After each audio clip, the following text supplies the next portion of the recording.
So welcome back to my channel. This is Jay's Rabbitry, and yes, you guys did actually see the depressing video about how I lost 6 rabbits. And yes, I do. People might say, why am I caring so much about losing 6 rabbits when I do have hundreds of them? But 6 rabbits are actually important to me, guys. They ate a lot of feed, put a lot of time and effort into those 6 rabbits. So yeah, it actually does count.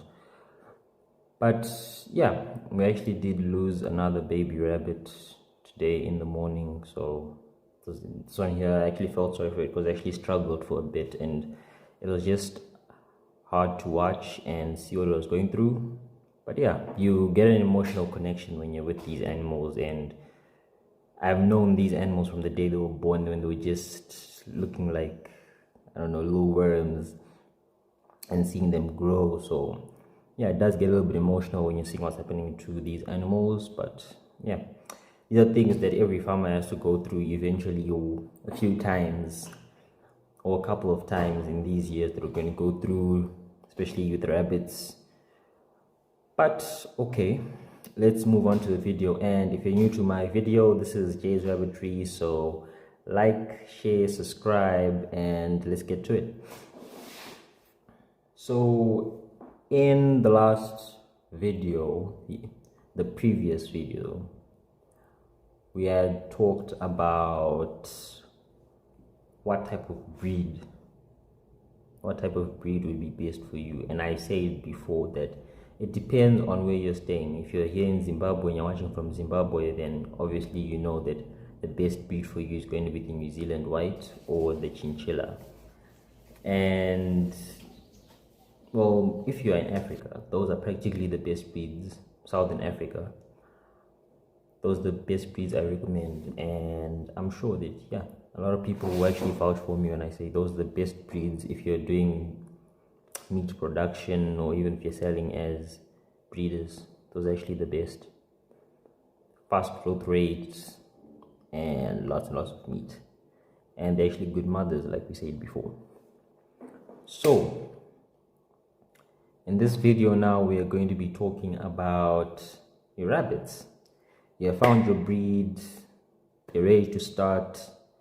Now let's come down to the rabbits. You have your cages, you have built your rabbitry, you have your cages, you have your rabbits.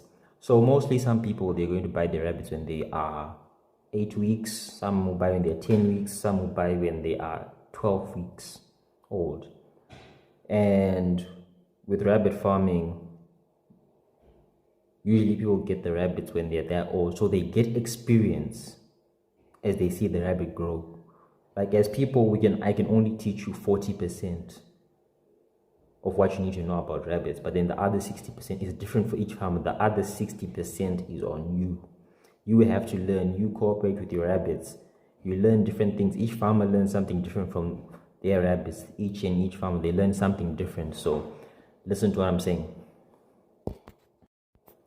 So when your rabbits are practically 8, 10, 12 weeks, you're probably going to get them for about, let's just say, $12 to $20 each.